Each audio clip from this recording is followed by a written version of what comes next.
Subscribe করুন চিরকুট infinity চ্যানেলকে আর সবার প্রথমে নতুন ভিডিও আপডেট পেতে বেল আইকনে ক্লিক করুন। Hi friends, welcome back to our channel Chirkut infinity. আর আমি স্বর্ণা এসে গেছি আবারও একটা বাংলা সিরিয়াল নিয়ে তোমাদের সাথে আড্ডা দেবো বলে। তো আজকে যে সিরিয়ালটা নিয়ে আড্ডা দেবো সেটার নাম হচ্ছে কি মায়ার বাঁধন।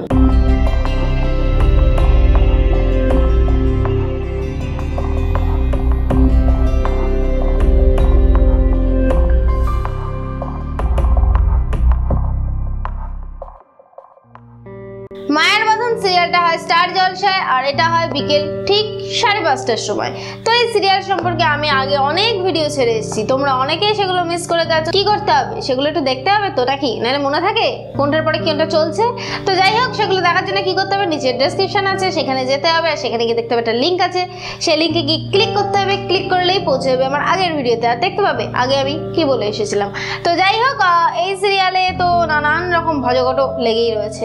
তবে ফার্স্টে যেটা বলবো সেটা হচ্ছে বসুন্ধরা সিংহ রায়, এই যে ভিলেনের রোলটা করছে, এই নিয়ে অনেকে বলছো যে ওনাকে সিরিয়াল থেকে বাদ দেওয়া হোক, উনি খুব খারাপ, উনি অমুক উনি তমুক। তো তোমাদের কাছে আমি রিকোয়েস্ট করবো যে এরকম কিছু বলো না, শুধুমাত্র এটা অভিনয়, এটা আমাদের মনোরঞ্জনের জন্যই করা। তো উনি কিন্তু বাস্তবে খুবই ভালো। তো যাই হোক, ওনার সম্পর্কে এরকম বলো না, প্লিজ বলো না। তো যাই হোক, এই সিরিয়ালে কি চলছে, এই সিরিয়ালে ছোট কাকিমণিকে তো বসুন্ধরা সিংহ রায় রাগিয়ে দিয়েছেন গুঞ্জার পরে। তো গুঞ্জার সাথে উনি তো টুকিটাকি ঝগড়া লাগিয়েই রেখে দিয়েছেন, কিন্তু এইবার এসে গেছে গুঞ্জার কাছে এমন একটা অফার, যে অফারটা দেখে বসুন্ধরা সিংহ রায় নিজেই অবাক যে কি হলো। সে ভেবেছিল ফ্যাশন শো থেকে জাজমেন্টের অফার এসছে এবং সেটা তো সবসময় সেই করে এসেছে, সে ভেবেছিল এবারও সে করবে, কিন্তু না, এবার তারা জানায় যে এবার গুঞ্জা করবে। সেটা শোনার পরে তো বসুন্ধরা সিংহ রায় রেগে ফায়ার, কিন্তু সেটা প্রকাশ করতে পারছে না। সে হাসি মুখে সবটা সামলে নিচ্ছে এবং বলছে যে হ্যাঁ অবশ্যই সে যাবে, কিন্তু ও পারবে তো, সেটা ওর কাছ থেকে শুনে নিন। ওইদিকে রঞ্জা তো খেপে ফায়ার। রঞ্জা বলছে দিদি কি করে করবে, দিদির তো কোনো কিছু ধারণাই নেই, ফ্যাশন ইনস্টিটিউটে তো আমি পড়েছি। তো তারা জানিয়ে দিয়েছে যে না, গুঞ্জা ছাড়া এটা কেউ জাজমেন্ট করতে পারবে না। কমিটির থেকে এবার ঠিক হয়েছে যে এটা নাকি গুঞ্জাই করবে। আর রঞ্জাকে জানিয়ে দিয়েছে ইনস্টিটিউটে তো অনেকেই পড়ে, আর এটাও বলেছে যে বাড়ির সবার জন্য গেস্ট কার্ড আছে, যে গেস্ট কার্ডের মাধ্যমে বাড়ির সবাই সেখানে উপস্থিত থাকতে পারবে। তো গুঞ্জা তো অনেক রকম ঝামেলা ঝঞ্ঝাট পুহিয়ে তো রাজি হলো তো হলো। ঋদ্ধিমানকে বললো যে আপনি যাবেন তো। তো সবাই তো ঋদ্ধিমানকেও বলেছে, কিন্তু ঋদ্ধিমান তাকে ব্যক্তিগতভাবে জানিয়ে দিয়েছেন না, না মানে না, সে যাবে না। কিন্তু সে তো আবার একটু ফচকে কিনা, তিনি তো যাবেন কিন্তু পিছন পিছন। তো যাই হোক, এই লুকোচুরি ভালোবাসা আর ভালো লাগছে না। তো কি হলো, বসুন্ধরা সিংহ রায় তো আরো খেপে গেল, কিন্তু কাউকে কিছু বলতে পারছে না। সেই কারণে সে কমলকে ডাকলো এবং বললো কে কে প্ল্যান করো, যেভাবে হোক গুঞ্জাকে আটকাও। তো কে কে আবার মাথার পোকা টোকা নাড়িয়ে নিয়ে বললো যে হ্যাঁ ম্যাডাম আমি দেখছি। তো কিছু উল্টোপাল্টা লোকের হাত দিয়ে পাঠিয়ে দিল, সেগুলো ছিল গুন্ডা, বাংলায় তাকে মাস্তান বলা হয়। তো সেই গুন্ডাগুলো নিয়ে চলে গেল, আর উনি তো চলেও গেল। যাওয়ার আগে একবার জিজ্ঞেস করেছিল ঋদ্ধিমানকে সে যাবে কিনা, কিন্তু ঋদ্ধিমান ওই যে আমি যাব না। তো একটা রাস্তা দিয়ে যাচ্ছে, প্ল্যানটা এটাই যে একটা অন্ধকার রাস্তা দিয়ে নিয়ে যাওয়া হবে এবং এতটাই ঘোরানো হবে যে সঠিক সময়ে গুঞ্জা পৌঁছাতে পারবে না। মাঝ রাস্তায় গিয়ে গুঞ্জা ভাবলো যে এই রাস্তাটা কোন রাস্তা, এই রাস্তা দিয়ে তো গেলে তাড়াতাড়ি হবে না। তো সে চেঁচামেচি করতে লাগলো, তার চেঁচামেচি শুনে বলছে আপনি চুপ করে বসুন, আমরা ঠিক নিয়ে যাবো, এটা শর্টকাট। তো স্বাভাবিকভাবে সমস্ত মেয়েরাই তো একটুখানি আবার যাই হোক বুদ্ধিমান, তো বুদ্ধিমান হয়ে থাকে। তো সেও ওরকমই করলো, কিন্তু সে একসময় অস্থির হয়ে গিয়ে বললো এবার কিন্তু আমি পুলিশকে ফোন করবো। সে যেই না ফোনটা বের করেছে, সাথে সাথে গুন্ডারা ফোনটা কেড়ে নিয়ে রিভলভার ঠুকে দিল মাথায়।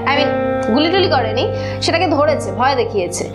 তো ভয় দেখিয়ে তো গুঞ্জা তো টিকবিক করা শুরু করে দিয়েছে। ওইদিকে বলে যে গাড়িটাকে এভাবে থামিয়ে রাখাটা ঠিক হবে না, গাড়িটাকে আমরা থামাই এবং গাড়িটা খারাপ হয়ে গেছে এরকমটাই বোঝাই পাবলিককে। তো সেই করতে দাঁড়ানোটাই গাল হলো। শ্রীমান ঋদ্ধিমান হাজির হয়ে গেল এবং অ্যাকশন হচ্ছে ওইদিকে কি হচ্ছে, যেখানে ফ্যাশন শো হচ্ছে সেখানে তো সবাই ঠিক করে নিয়েছে যে গুঞ্জা আসেনি, এত দেরি হয়ে গেছে, 5 মিনিটের মধ্যে শো শুরু করতে হবে।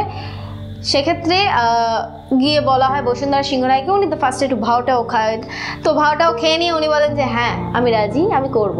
উনি সবার সামনে বলছেন যে হ্যাঁ আমি জাজমেন্ট করতে রাজি আছি, গুঞ্জা আমার বাড়ির মেয়ে, বাড়ির বউ নয় বাড়ির মেয়ে, এসব বলছেন। সেই সময় ঋদ্ধিমান আবার তাকে তুলে এনে সেখানে দাঁড় করিয়ে দিল। বসুন্ধরা সিংহ রায় দেখে বলবে কিরম হলো, অবাক, উনি অবাক, আর কেকের চোখটা তো দেখার মতো ছিল, গোল গোল হয়ে গেছে।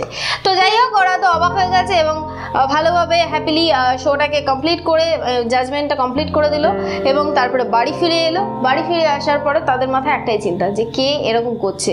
একবার পুজোর সময় ফেক নিউজ এলো, ফোন এলো, তারপরে হঠাৎ করে গুঞ্জার প্রতি এরকম একটা অ্যাটাক, তো এইসব হচ্ছে। তো এই নিয়ে বসুন্ধরা সিংহ রায় বলছে হ্যাঁ অবশ্যই পুলিশে তো যাওয়াই উচিত, পুলিশে এবার আমি নিজেই কথা বলবো। সেই সময় গুঞ্জা মনে করে দিল যে গাড়ির নাম্বারটা নাকি তার মনে আছে। তো কি হবে, বসুন্ধরা এবার জেলে চলে যাবে? হবেই না এরকম কিছু। বসুন্ধরা সিংহ রায় কি জেলে যেতে পারে? তাহলে সিরিয়ালের ভিলেনের ক্যারেক্টারটা কে করবে? আমি? না, এরকম কিছুই হবে না। কাটিয়ে তো উনি দেবেন, কিন্তু তারপরে কি আসছে, এই সিরিয়ালে একটা মস্ত বড় টুইস্ট আসছে। সেটা হচ্ছে বসুন্ধরা সিংহ রায়ের হাত থেকে এবার সমস্ত ব্যবসার চাবিকাঠি উঠে যাচ্ছে গুঞ্জার হাতে। এটা দিচ্ছে কে? উকিল। উকিল ম্যাডাম আসছেন এবং গুঞ্জার হাতে সমস্ত কিছু তুলে দিচ্ছেন। এরপরে কি করবে? তবে এরপরে বসুন্ধরা সিংহ রায় কি চুপচাপ থাকবে? না, গুঞ্জার একটা বড় রকম ক্ষতি করবে। কিন্তু আদেও কি গুঞ্জার বড় রকম ক্ষতিটা হবে? পারবে কি করতে, নাকি সেখানেও গিয়ে ঋদ্ধিমান বাঁচিয়ে নেবে? কি হবে জানতে গেলে তোমাদেরকে দেখতে হবে সিরিয়াল মায়ার বাঁধন ঠিক বিকেল 5:30টায় স্টার জলসায়। কি বুঝতে পেরেছো? আর যেটা বলবো সেটা হচ্ছে আজকে একটা তোমাদের জন্য টিপস রয়েছে। আজকে টিপসটা সম্পূর্ণ মেডিকেল টিপস। সেটা হচ্ছে রাত্রিবেলায় ঘুমোতে যাওয়ার আগে 1 গ্লাস করে জল অবশ্যই খেয়ে তাই ঘুমোবে, মানে ঘুমোতে যাচ্ছ সেই মুহূর্তে খেয়ে ঘুমাবে। তাহলে যে হার্ট অ্যাটাক হয়, এখন সবারই বলতে গেলে হার্ট অ্যাটাক হয়েই মানুষ মারা যাচ্ছেন, তো এই হার্ট অ্যাটাকের ঝুঁকিটা কমে যাবে। তো বুঝতে পেরেছো, এটাই ছিল আজকের টিপস।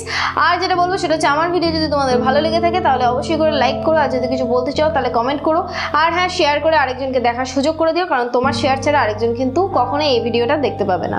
তো যাই হোক, আর তোমাদের চ্যানেল চিরকুট ইনফিনিটিকে তোমরা মনে করে সাবস্ক্রাইব করো। আজকে এই অবধি, আবারও সামনের দিন দেখা হবে আরেকটা বাংলা সিরিয়াল নিয়ে। ততক্ষণের জন্য টাটা।